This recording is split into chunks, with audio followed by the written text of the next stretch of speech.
अर्जुन, घोड़ों में अमृत के साथ उत्पन्न होने वाला उच्च सर्वा घोड़ा, श्रेष्ठ हाथियों में ऐरावत नामक हाथी और मनुष्यों में राजा मुझको जान।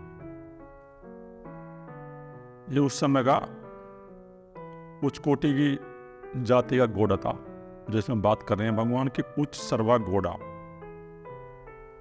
उसके अंदर भी वो परमपिता परमात्मा ही है, वो भी मैं ही हूँ अर्जुन।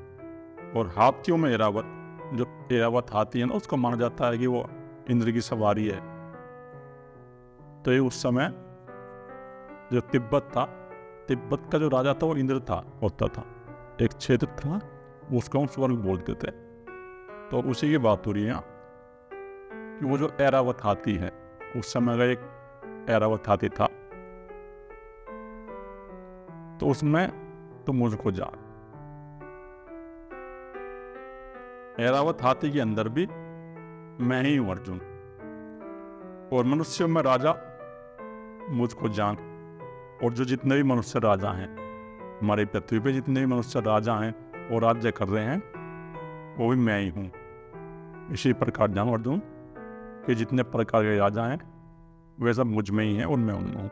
क्योंकि वो परमपिता परमात्मा का तो सभी मनुष्यों के अंदर ही विद्यमान है, सभी हाथियों के अंदर, सभी घोड़ों के अंदर और सभी मनुष्य के अंदर। शस्त्रों में वज्र, पहले वज्र नाम का एक शस्त्र होता था, उस वज्र के अंदर भी मैं ही हूँ, वो भी तू इस प्रकार जान अर्जुन कि वो भी मैं ही हूँ।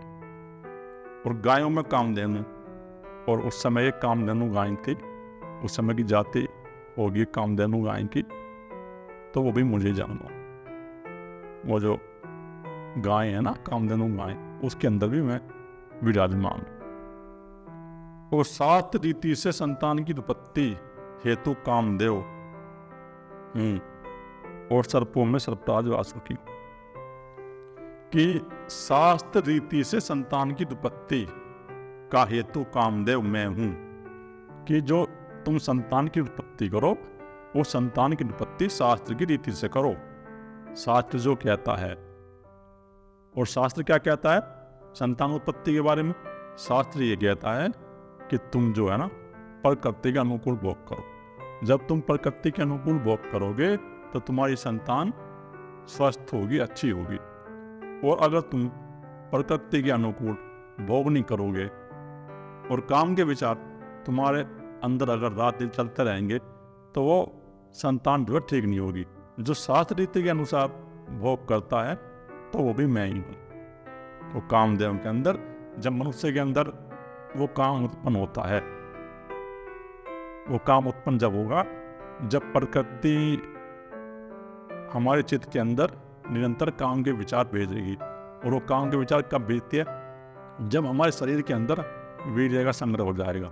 जब वीर्य का संग्रह हो जाएगा तो प्रकृति निरंतर, जो हमारा प्राण है ना, वो प्राण मणिपुर चक्र से मूलाधार पा जाएगा। और जब वो हमारा प्राण मूलाधार चक्र पा जाएगा तो धक्का देने लगेगा उसको। और जब वो धक्का देगा तो निरंतर हमारे चित्त के अंदर काम के विचार उत्पन्न होने शुरू हो जाएंगे। तो वही प्रकृति का काम है, जब प्रकृति हमें काम के लिए धकेलती है। और उसी के अनुसार अगर तुम संतान की उत्पत्ति करोगे, वही ठीक है। और सर्पों में सर्पराज वासुकी हूं। और उस समय के सर्प थे, नाग होते थे। जो सर्प हैं, इनके अंदर ही मैं ही हूं। इनके अंदर भी वो परमपिता परमात्मा का तत्व ही विराजमान है। और नागों में शेषनाग, और जलचरों का अधिपति वरुण देवता मैं हूं। और जो नाग हैं, जो नागों का राजा ना शेषनाग, वो शेषनाग के अंदर भी विराजमान है। वो परमपिता परमात्मा का तत्व शेषनाग के अंदर भी विराजमान है। और जलचरों का अधिपति वरुण देवता, और जो वर्षा करता है, जो वर्षा का देवता है वरुण देवता, उसके अंदर भी मैं ही हूं। और पितरों में अर्या नामक पितर तथा शासन करने वालों में यमराज मैं हूं। और जो पितर हैं, उनमें जो ये अर्या नामक पितर है, उनके अंदर भी मैं ही हूं। और शासन करने वालों में यमराज, शासन करने वालों में यमराज मैं हूं। तो उस समय कोई एक राज्य रहा होगा जो यमपुरी है, यमपुरी एक राज्य था, तो वहाँ पर एक राजा हुआ करता था यमराज के नाम से, जो नचिकेता के भी गुरु हुए, उसकी बात हो रही है। लेकिन हम मान के बैठ गए कि यमराज कोई है, कोई ऊपर से आता है और जब मनुष्य के प्राण लेके जा रहा है। अगर ऐसी बात होती तो भगवान गीता में लिखा नहीं आता है कि शासन करने वालों में यमराज, तो शासन कर रहा है कोई वहां पे। ये जो बात हो रही है यहाँ, ये अभी तक उन्हीं की बात हुई है जो पृथ्वी पे उपलब्ध हैं, घोड़े, हाथी सब। तो उस समय कोई यमपुरी थी, और यमपुरी का जिस प्रकार उपाधि थी, जैसे जनक की उपाधि थी ना, राजा जनक की उपाधि थी। जनक कोई एक जनक तो हुआ नहीं, अनेक जनक हुए। उसी प्रकार ये यमपुरी में जो यमराज की उपाधि थी, वहां पर भी अनेक राजा हुए। सतयुग में भी जो है यमराज की बात हुई है नचिकेता के समय, और अब भी जो है द्वापर में भी यमराज की बात हो रही है। यमराज के अंदर ही मैं ही हूँ। दैत्यों में प्रहलाद, और गणना करने वालों का समय मैं हूँ। और जो प्रहलाद है दैत्यों में, वो तत्व उसके अंदर भी है, उसके अंदर ही मैं विराजमान हूँ। और गणना करने वालों का समय, जो हम समय गणना करते हैं कि 4 दिन हो गए, 10 दिन हो गए, समय भी मैं ही हूँ।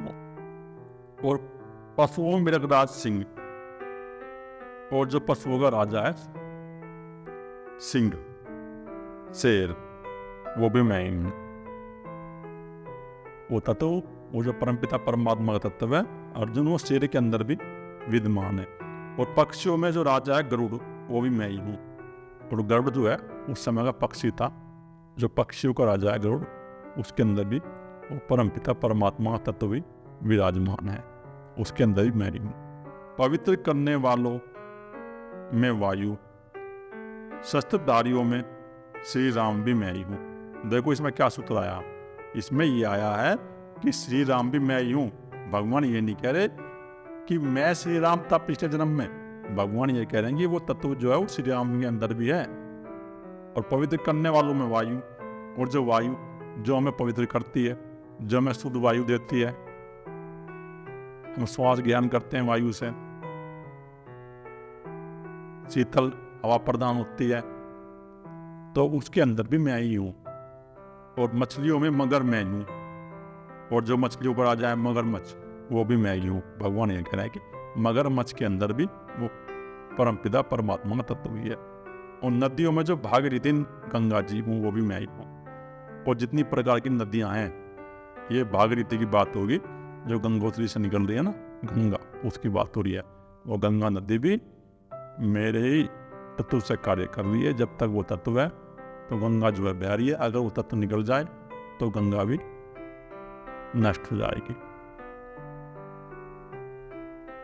और अर्जुन, सृष्टियों का आदि और अंत तथा मध्य भी मैं ही हूं। और जो सृष्टियों की रचना होती है उनका अंत होता है और मध्य है। तीनों में मैं ही हूं। भूतकाल में भी मैं ही हूं, भविष्य काल में मैं हूं, और वर्तमान काल में भी मैं ही हूं। उस परमपिता परमात्मा के अनुसार ही ये तीनों काल चल रहे हैं।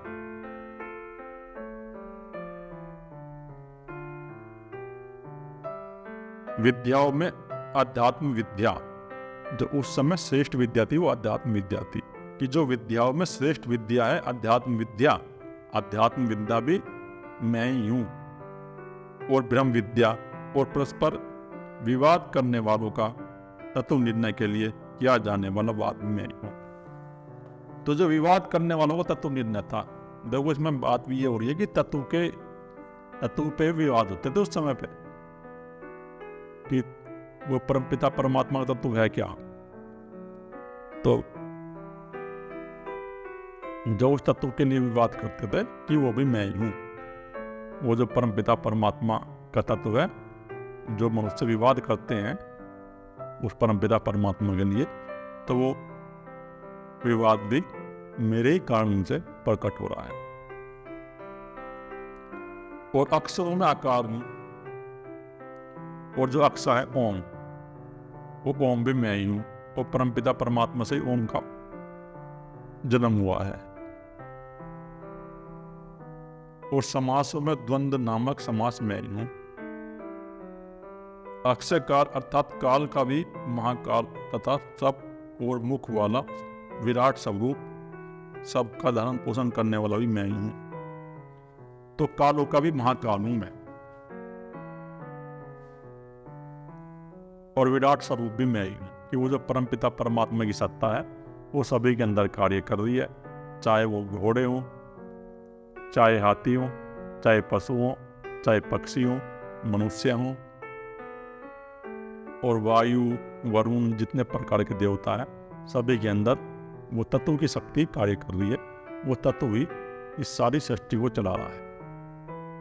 अगर ये तत्व निकल जाए किसी के अंदर से तो वो निश्चल हो जाता है।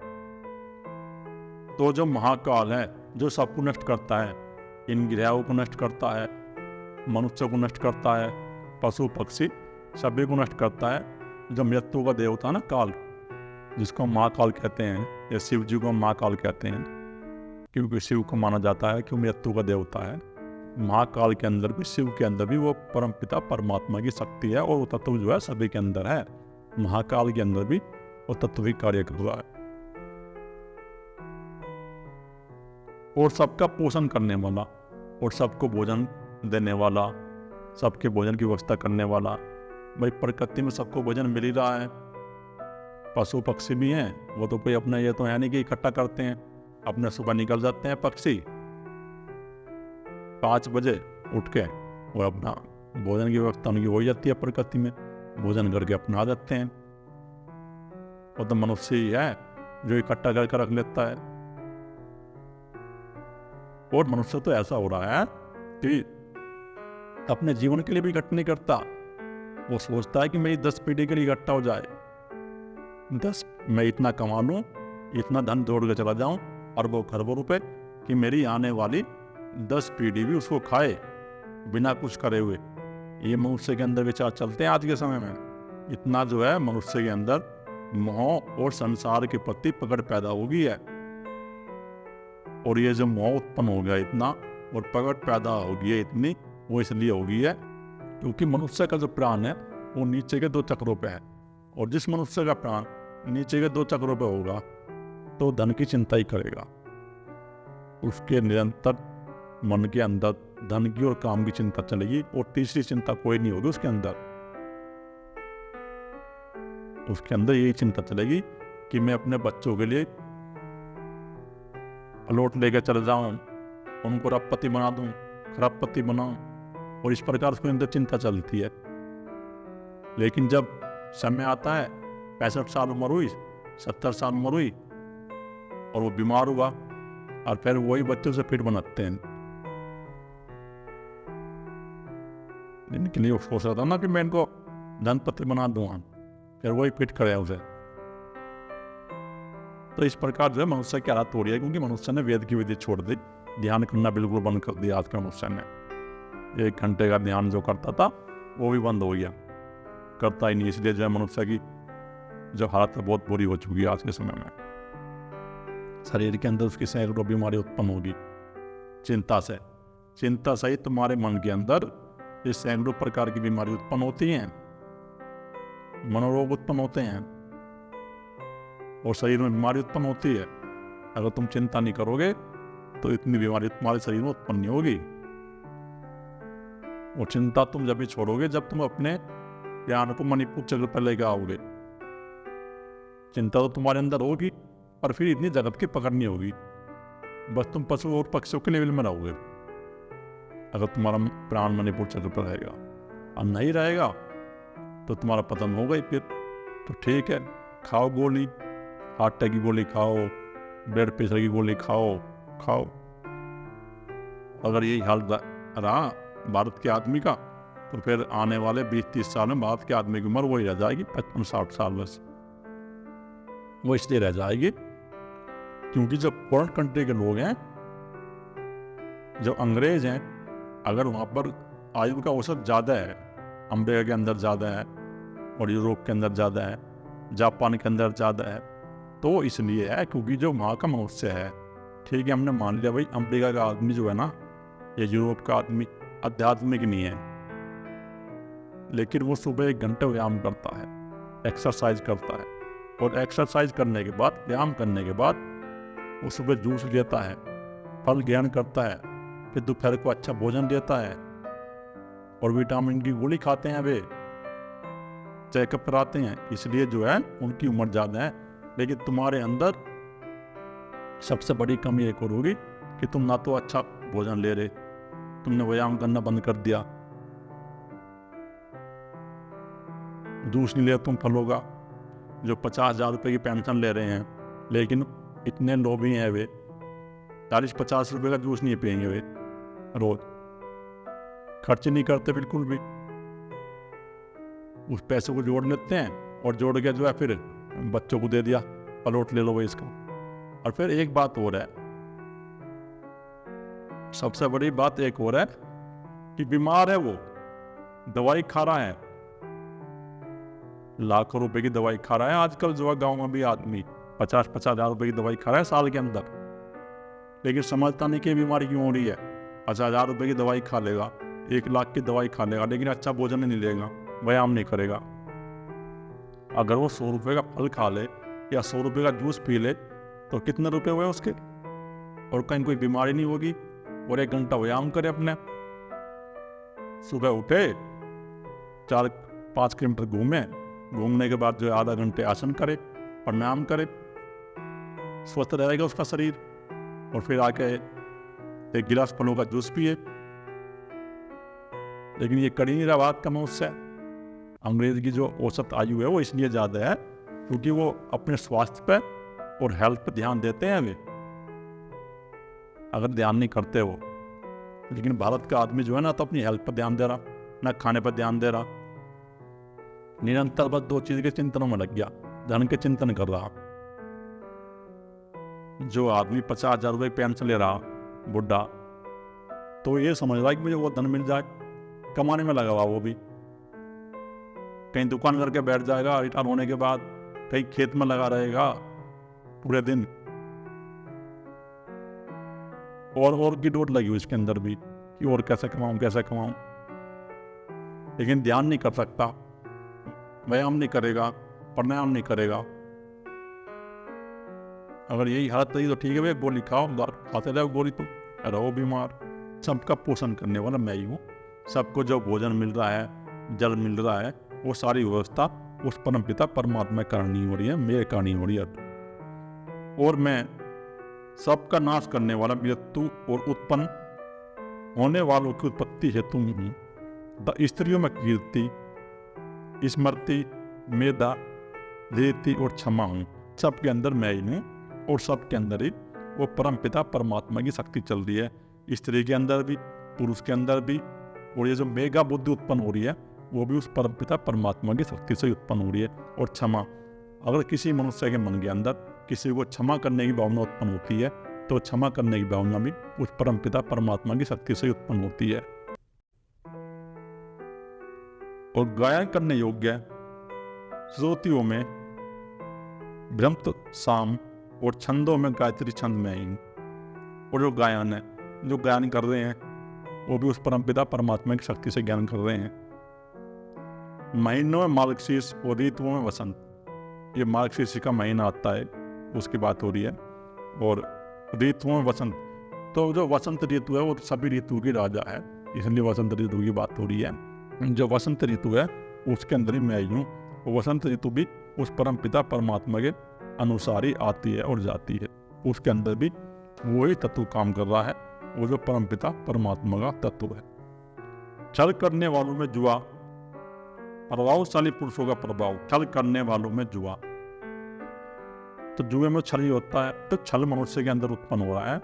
वो छल भी इसलिए उत्पन्न हो रहा है क्योंकि तुम्हारे अंदर विवेक बुद्धि नहीं। और भारत के मनुष्य तो ठगा जा रहा है जगह जगह। आज के समय में छल हो ही रहा है सभी के साथ, और सोचता नहीं है छल क्यों हो रहा है। छल वही करेगा जिसके अंदर तमोगुण की वृत्ति होगी अपराधिक कार्य करने की, कि वो जब परमपिता परमात्मा की शक्ति है माया, उसी से माया से उसके मन के अंदर छल करने की भावना उत्पन्न हो रही है, वो माया से, कि छल करने वाला भी मैं ही। भगवान का कहने का था कि उसके अंदर तमोगुण की व्यक्ति बढ़ गई है, और वो तमोगुण की व्यक्ति भी उस ब्रह्मा के सूक्ष्म शरीर में ही है, और ब्रह्मा के सूक्ष्म शरीर से ही उत्पन्न होती है कि छल करने वाला भी मैं ही हूँ। उनके अंदर भी वो परम पिता परमात्मा तत्व भी विराजमान है जो छल कर रहे हैं, लेकिन ये ज्ञान ढका हुआ है अज्ञान के कारण। अज्ञान है ये माया का 3 गुण का पर्दा, तमोगुण, रजोगुण, सतोगुण। इस पर्दे के अनुसार ही हमारा ज्ञान ढका जा चुका है। प्रभावशाली पुरुषों का प्रभाव मैं हूँ, और जो प्रभावशाली पुरुष हैं, जिन पुरुषों का प्रभाव है, जैसे आज के समय हमारे प्रधानमंत्री हैं, नेता हैं, बड़े बड़े बिजनेसमैन हैं, तो उनका प्रभाव है जगत के अंदर। जिनको यश की प्राप्ति हुई है, उनको जो ये यश की प्राप्ति हुई है, जिनका प्रभाव है इस जगत के अंदर, वो भी तत्व के कारण ही है। परम पिता का, परमात्मा का जो तत्व है वो भी उनके अंदर ही काम कर रहा है, और वो तत्व भी सभी के अंदर विद्यमान है। जीतने वालों का विजय मैं हूँ, और जो मनुष्य युद्ध जीतते हैं वो भी मैं ही हूँ। वो जो उनको विजय प्राप्त होती है ना, और विजय की खुशी मनाते हैं। अगर कोई देश किसी युद्ध कर रहा और वो उसकी विजय होगी किसी राजा की, तो खुशी मनाएगा। वो जो उसको विजय प्राप्त हुई है वो भी उस परमपिता परमात्मा की शक्ति से प्राप्त हुई है। अगर वो परमपिता परमात्मा की शक्ति उसके अंदर नहीं होती तो उसको ये विजय प्राप्त नहीं होती। विजय भी मैं ही हूँ। निश्चय करने वालों का निश्चय, और जो निश्चय करते हैं पुरुष, वो भी उस परमपिता परमात्मा की शक्ति से ही करते हैं। सात्विक पुरुषों का सात्विक भाव भी मैं ही हूँ, और जो सात्विक मनुष्य हैं, जिनके अंदर सात्विक भाव उत्पन्न हो रहा है, प्रेम की भावना है, मनुष्य जाति की सेवा करने की भावना है, और स्वयं के खोजी हैं। अगर हमारे अंदर सात्विक गुण प्रकट होगा तो हम स्वयं की खोज में लग जाएंगे, लेकिन अगर हमारे अंदर सात्विक गुण प्रकट नहीं होगा तो फिर हम स्वयं की खोज में लग ही नहीं सकते। कि सात्विक पुरुषों का सात्विक भाव भी मैं ही, उस सात्विक भाव के अंदर भी वो परमपिता परमात्मा की शक्ति कार्य कर रही है। क्योंकि माया की 3 गुण की जो शक्ति है, सतोगुण से हमारे मन के अंदर सात्विक भाव उत्पन्न होगा। जैसा भी गुण हमारी चित्त के अंदर सक्रिय होगा ना, हमारे मन के अंदर सक्रिय होगा। मन ही माया है। ये जो हमारे मन में स्पंदन हो रहा है, विचार उठ रहे हैं स्पंदन के, तो माया की शक्ति से उठ रहे हैं। जब ब्रह्मा का सूक्ष्म शरीर है वही कार्य कर रही है। और हमारे चित्त के अंदर, मन के अंदर जिस प्रकार के भी विचार उठेंगे, अगर सतोगुण के विचार उठेंगे तो हमारा शरीर स्वयं जो है सतोगुण के कार्य करने लगेगा।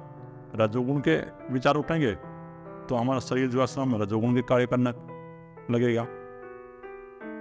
और अगर तमोगुण के विचार उठेंगे तो हमारा शरीर जो है तमोगुण के कार्य करने लगेगा। वर्षनी मनुष्यों में वासुदेव अर्थात मैं स्वयं तेरा सखा, पांडवों में धनंजय अर्थात तुम मुनियों में वेद व्यास, और कवियों में शुक्राचार्य कवि भी मैं ही हूँ। स्वयं वासुदेव तेरा सखा भी मैं ही हूँ। तो भगवान ने यह कह दिया कि जो वासुदेव का शरीर है इसके अंदर भी परमपिता परमात्मा का तत्व काम कर रहा है अर्जुन, इसलिए वासुदेव भी मैं ही हूँ।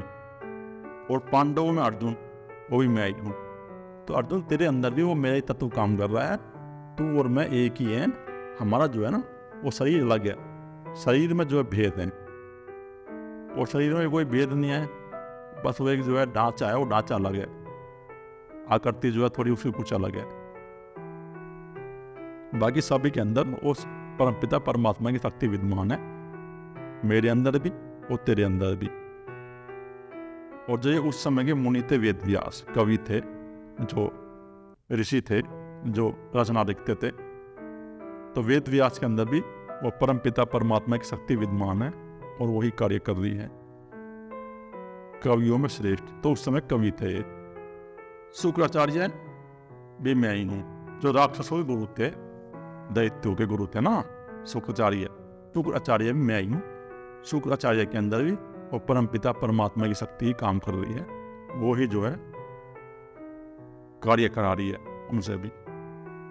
हे अर्जुन, सब भूतों की उत्पत्ति का कारण है वह भी मैं ही हूँ। देखो इसमें फिर ये सूत्र आ गया, ये बार बार सूत्र आ रहा है गीता में कि जो भूत उत्पन्न हो रहे हैं, ये जो पंचमहाभूत उत्पन्न हो रहे हैं, ये पंचमहाभूत उस परमपिता परमात्मा की कृपा से ही हो रहे हैं।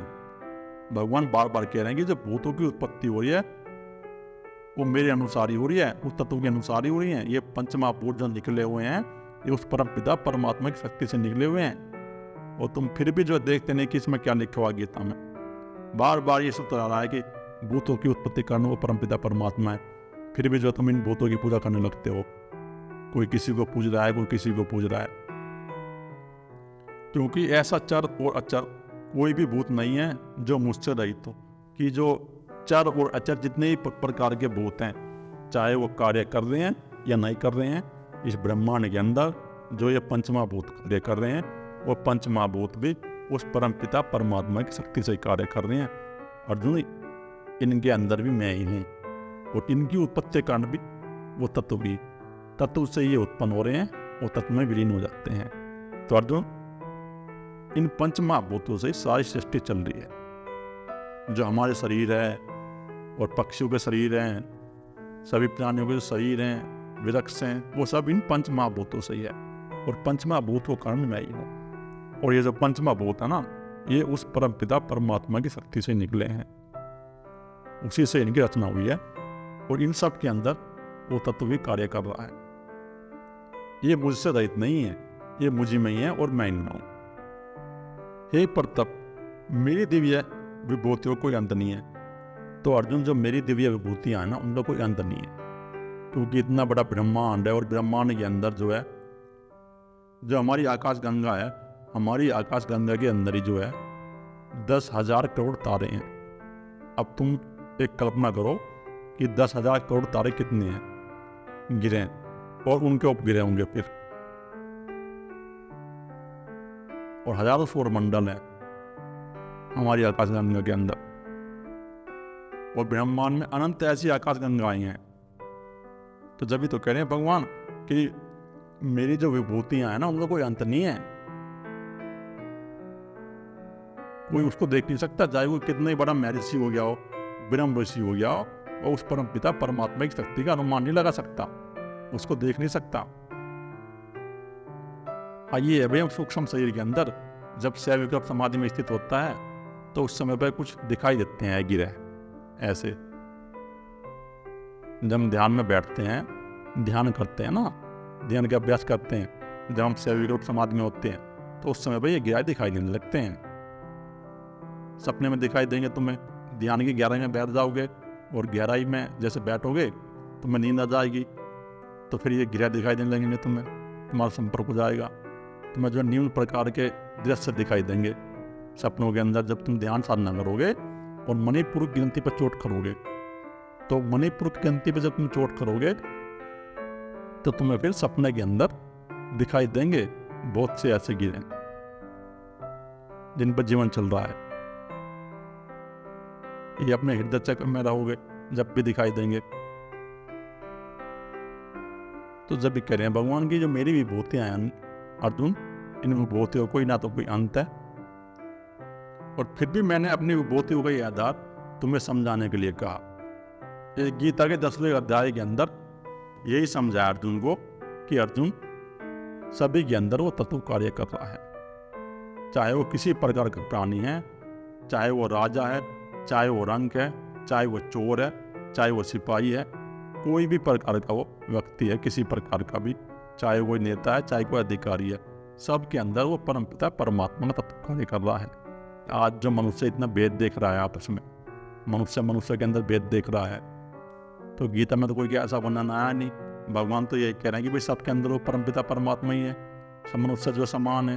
और फिर भी तुम जो गीता पढ़ कर देखते नहीं, इसमें क्या लिखा हुआ, निम्न प्रकार की जातियों में सनातन धर्म जो बटा हुआ है, आज भी एक नहीं होता वो। भाई सनातन का अर्थ है जो आदिकाल से चला रहा है।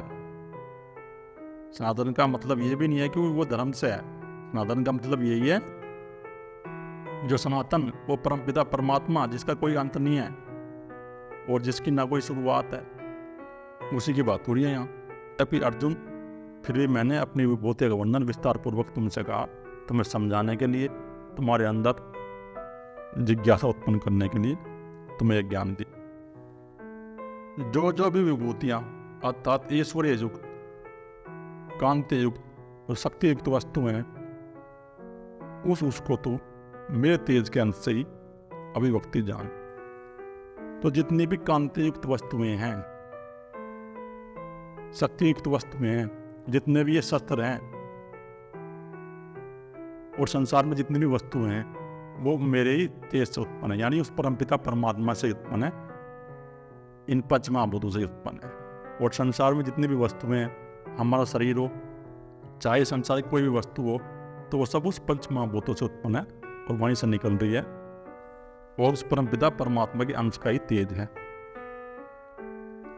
अथवा हे अर्जुन, इस बहुत जानने से तेरा क्या प्रयोजन है?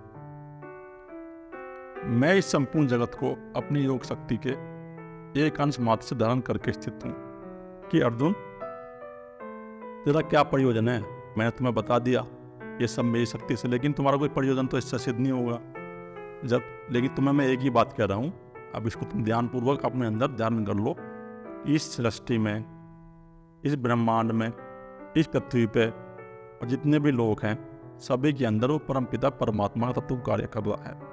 इसलिए तुम अपने आप को इस प्रकार देखो कि मैं वो परमपिता परमात्मा का तत्व भी हूं, मेरे अंदर भी वो परमपिता परमात्मा की शक्ति है। जब तुम इस प्रकार देखोगे कि मेरे अंदर भी वो परमपिता परमात्मा की शक्ति विद्यमान है, तो फिर तुम्हारे अंदर ये जो भय उत्पन्न हो गया है, क्रोध उत्पन्न हो गया है, लोभ उत्पन्न हो गया है, मोह उत्पन्न हो गया है, ये नष्ट हो जाएगा। गीता के 10 अध्याय पूरे हो गए, लेकिन भगवान यही बता रहे हैं अर्जुन को, फिर भी जो है अर्जुन की समझ में नहीं आ रहा। बार बार भगवान कह रहे हैं कि अर्जुन तू युद्ध के लिए तैयार हो जा और देख ले, चेक कर ले, ये सब जो है माया का खेल चल रहा है। ये जो है ना युद्ध हो रहा है, ये तेरा युद्ध नहीं है, ये सत्वगुण का और तमोगुण का युद्ध चल रहा है। क्योंकि कौरव सेना के अंदर जो लोग थे वो तमोगुण थे, पांडव सेना में जो लोग हैं वे सत्वगुणी हैं। तो ये जो युद्ध चल रहा है अर्जुन, ये सत्वगुण का और तमोगुण का युद्ध चल रहा है, ये तेरा युद्ध नहीं है। इसलिए मैं तुम्हें बार बार समझा रहा हूं कि ये जगत में जितनी भी ये वस्तुएं हैं, वो सब इस माया के 3 गुण से कार्य कर रही हैं। वो अपने आप ही स्वामी माया की जो शक्ति है, जो हमारे मन के अंदर है, वो कार्य करा रही है सबसे। और सब भी मनुष्य है, जिसके अंदर जो सा गुण विद्यमान है, उसी के अनुसार वो कार्य करते हैं और इस जगत की व्यवस्था करते हैं। तो मैं ये भावना अपने अंदर उत्पन्न करनी चाहिए कि वो परमपिता परमात्मा की शक्ति से ही ये सारा ब्रह्मांड और ये सारा जगत चल रहा है। जब तुम इस प्रकार की भावना उत्पन्न करोगे तो तुम्हारे अंदर से ये मोह और शोक नष्ट हो जाएगा। पर ये भाई मैटर ऐसा भी नहीं है। ये ठीक है, भगवान की वाइब्रेशन काम कर दी है और अर्जुन को समझा रहे, युद्ध तो उन्होंने करा लिया, लेकिन युद्ध पूरा होने के बाद अर्जुन फिर ऐसा ही हो गया, क्योंकि वाइब्रेशन चली गई। वाइब्रेशन जाने के बाद अर्जुन फिर ऐसा ही हो गया, क्योंकि ये तो भाई एक प्रोसेस है। जब तक जो है तुम अपने चक्रों का भेदन नहीं करोगे, ध्यान साधना करके, मेडिटेशन करके, साक्षी का अभ्यास करके, तो ये समझ में नहीं आएगा मैटर कि सभी के अंदर मैं हूँ। भगवान का तो आगे चक्र खुला हुआ है, इसलिए भगवान को दिखाई दे रहा है कि माया की 3 गुण तरह के काम कर रही हैं यहाँ। मनुष्य कोई कुछ कर ही नहीं रहा और सभी के अंदर वो तत्व दिखाई दे रहा है भगवान को। पक्षियों के अंदर भी, पशुओं के अंदर भी, मनुष्य के अंदर भी। लेकिन जब तक इसका अनुभव नहीं होगा, जब तक ये समझ में आता नहीं। और अनुभव के इसके 2 ही वे हैं, या तो कोई सदगुरु खड़ा है, तुम अपनी प्राण को जो है चक्र में लेकर आ जाओ, उनका प्राण तुम्हारे प्राण से जुड़ जाएगा और तुम्हें अनुभव हो जाएगा जगत का। लेकिन फिर भी तुम्हें ना उस प्रोसेस से गुजरना ही पड़ेगा। वो जो प्रोसेस है परमपिता परमात्मा को जानने का, स्वयं का अध्ययन और स्वयं की खोज, तो गुजरना ही पड़ेगा। जब तुम इस प्रोसेस से गुजरोगे और तुम्हें फिर जो है ना उस तत्व का अनुभव हो जाएगा। जब तुम्हें उस तत्व का अनुभव हो जाएगा, जब तुम्हारा आगे चक्र खुल जाएगा, तुम्हें भी फिर जगत ऐसे ही दिखाई देने लगेगा। तुम्हें ये जगत 5 तत्वों से उत्पन्न दिखाई देगा, माया अलग दिखाई देगी और वो परमपिता परमात्मा का तत्व सबके अंदर दिखाई देगा। पक्षियों के अंदर भी, पशुओं के अंदर भी, सभी के अंदर वो तत्व तुम्हें दिखाई देगा। सभी के अंदर मैं विद्यमान हूँ।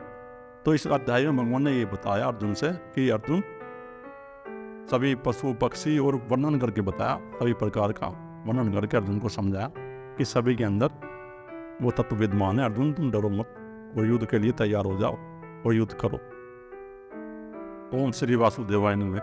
जय श्री कृष्ण। श्रीमद् भगवद गीता अध्याय नंबर 10 समाप्त।